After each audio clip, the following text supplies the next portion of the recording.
Hey guys, this is Greg at DoItYourselfMusicBiz.com, and today I'm going to talk about copywriting during music licensing.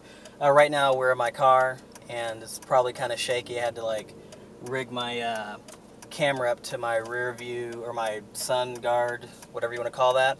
But the question was, should you copyright before you send your music to a library? And my take on that is you should copyright whenever possible. And I like to copyright in bulk. Like, I won't copyright one or two songs at a time. I wait till I have, something that's worth it, 50, 100, 40, 20, do it in bulk. And, okay. And what I do is I copyright it as a volume of music. So like Greg Savage, volume or music volume number 5 or whatever, whatever number I might be on at that time. And I'm not saying that the libraries will steal from you, but you always want to protect yourself, and the best way to do that is to, copyright, do as much as you can as far as copyright and, trademarking and things like that.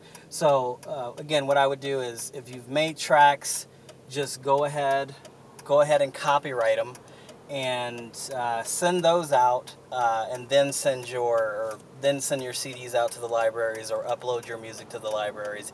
I mean, I've never had my music taken through a library, but you always want to protect yourself. You always want to protect yourself, because you never know what may happen.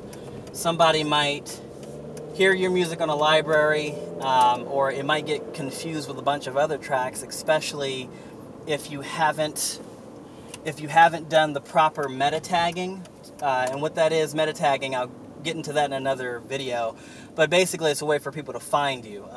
Sometimes when you send your tracks in, and these music supervisors start going through tracks, or the directors start going through tracks, or the producers start going through tracks, they get confused on whose tracks is whose. So whoever is delivering the product, a lot of times they can be confused with the creator. Or let's say they have a batch of composer XYZ, like say for example, they have a batch of my tracks, and then they have 2 of yours, and the communication isn't correct, and so they notice that these other 2 or 3 tracks have no names to them. Sometimes they'll just assume that it's mine.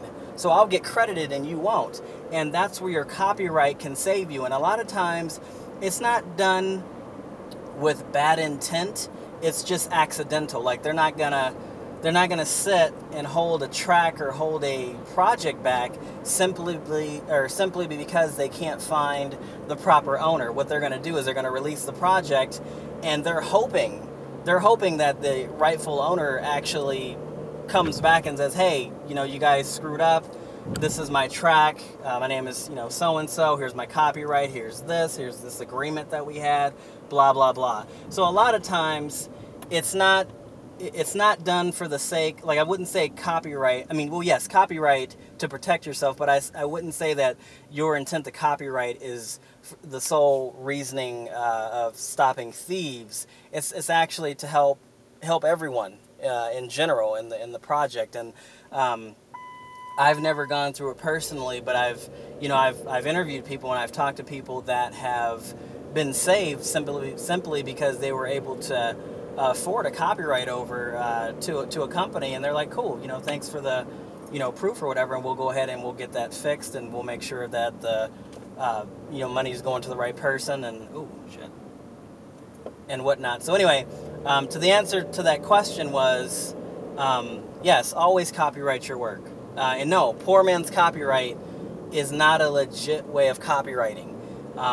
There's a lot of rumors out there, that you can take your songs, you can put them in an envelope, stamp it, date it, send it out to yourself. You send it out to yourself, you get it in the mail, and then you don't open it, and that protects you. No, that doesn't work. And I mean, there are some judges that might look at that as, how do I say, I wouldn't say like extra power, but it's like an extra layer of protection. But a lot of times they're not going to look at that, because they know that meter codes, or whatever you call them, the dates can be changed on that, and it's a, ooh, going a little too fast. It's a stretch. It's a stretch to say that, yeah, somebody is going to go and change the date on, the meter code just to prove that it's theirs, but it's not unheard of. So again, make sure you copyright it through the government's copyright website. You can do it online, or you can do it by physical mail. I personally like to do it by physical mail because that's how I've done it for years, and that's just how I do it. If you have questions on how to copyright, I actually have. I'm going down the wrong lane. That's never good. But anyway, if you have questions on how to copyright, there's a video I have on this YouTube channel that shows you how to copyright. If you have additional questions, don't be afraid to ask. I'm willing to answer any type of business questions that you have. Come on, turn.